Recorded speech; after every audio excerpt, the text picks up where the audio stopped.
Hey y'all, I'm about to make my lunch, so I thought I'd show you what I'm doing again. The things I make are so simple, I think, oh, surely someone else has thought of this, but maybe not, I don't know. What I've done here is, I'm going to be working with cheese slices again, and this is Swiss cheese. It's Kroger. I'll have the carb counts at the end. I have cut a piece of parchment paper into roughly a 10-inch by 10-inch square. I'm going to lay my cheese slices on here and just want them off of the edge and scoot them or butt them up close to each other. And there, that'll be good enough. And I'm going to take this and put it in the microwave for about 3.5 minutes on high. Your microwave will vary. What I'm looking for is something that's going to be browned on the edges. It may have a few kind of blonde spots this color, but I'll be right back when that is done. This will be my crust.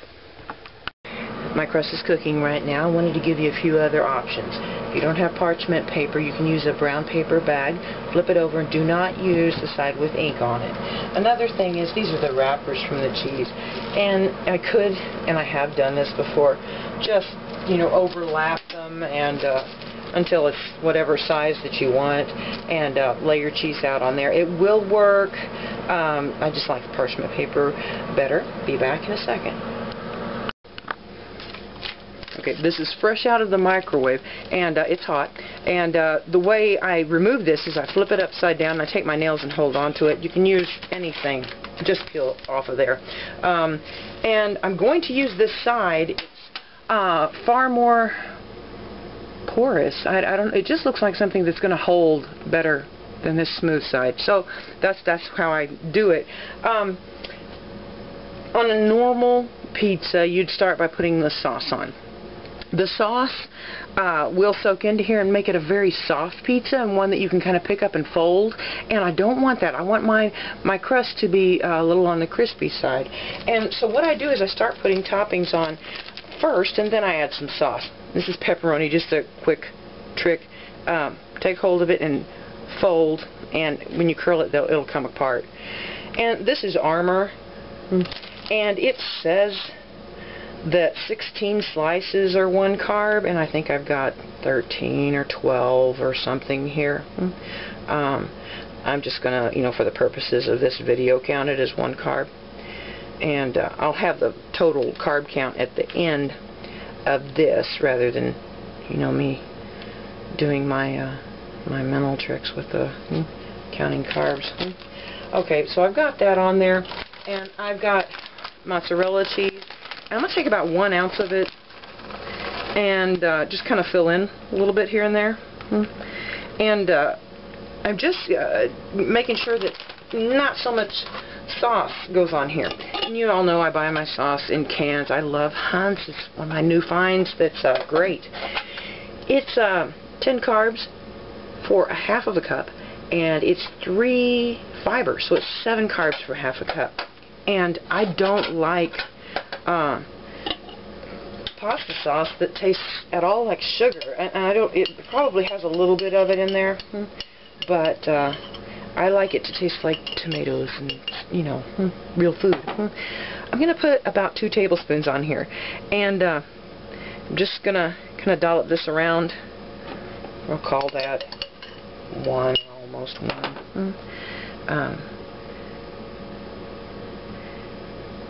That didn't quite look like.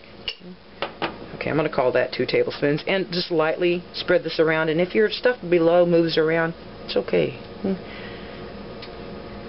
Nobody's going to get their feelings hurt over that one. Okay, I'm doing this in just the simplest form here. Other times I've added other things. It's whatever you like on your pizza. Be sure and count the carbs. If it's anything plant-based, especially, you're going to have carbohydrates. Sauce is never right to me out of a can, so I used to make it all of the time, and it just, you know. This is garlic salt, and I just, you know, garlic is, well, to me it's romance food. If it has garlic in it, I'm a happy woman. So I just, you know, stop when you feel like it, but, you know, I could do this for half an hour. Anyway, I'm going to put another ounce of mozzarella on here. And you can do ground beef on this sausage, you know, mushrooms, anything you like, olives, and I'm gonna just top that on here. And this is a cool little thing. It's got McCormick pizza grinder. It's got all kinds of good stuff in here. If you don't find this, just start out with basil and do 1/4 to 1/2 of a teaspoon of it on here, and go for a little bit of oregano too. Basil's going to be the #1 spice, but this is just it's just fun. I like turning this thing. Okay. Now, if you add ground beef or whatever, cook it first and drain it, because the moisture from the fat will make your crust soggy. You know, you can reserve your fat for another dish.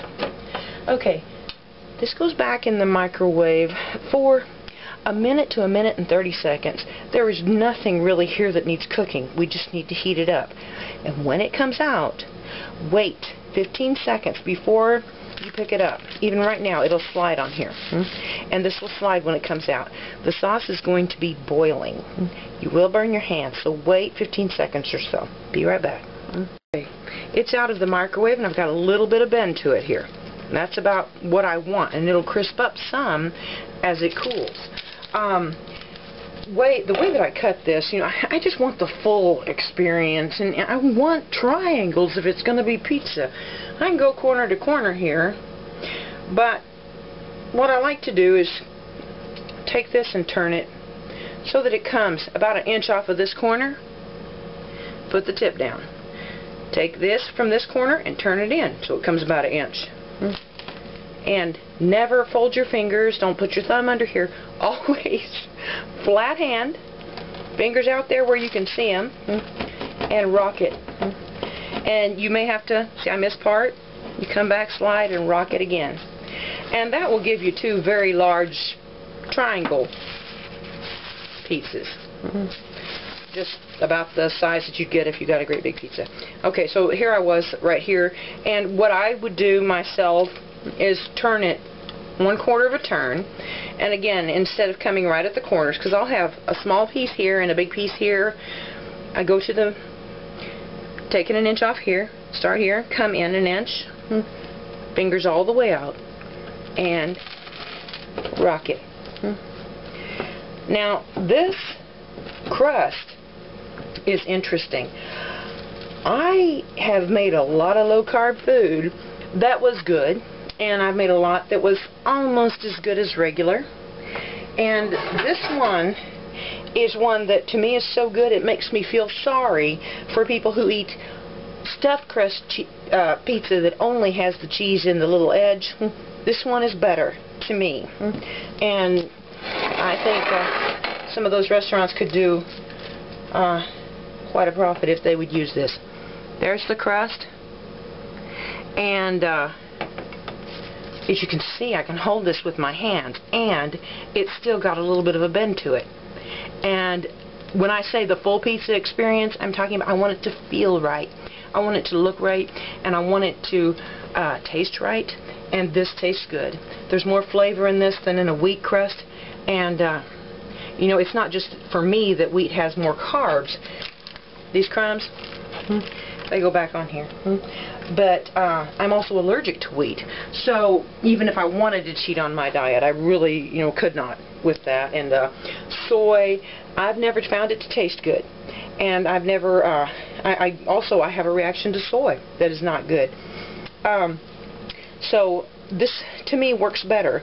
And the crust turns out better. I don't know if you all have tried, there are some vegetable crust recipes out there, and I've tried, see, one was made with zucchini and one was made with cauliflower. And again, I like this. It turned very thin, and it was kind of soggy in the middle when I made it. I maybe didn't do it right, but that's what I get. I can hold the tip, and it's like this. And I'll go ahead and crunch for you. And to me, this is just wonderful. I hope you guys enjoy. One last tip. I'm cheap as the day is long. I take my parchment paper and I stick it in the fridge, and if I'm going to make this again in a couple days, I can do it.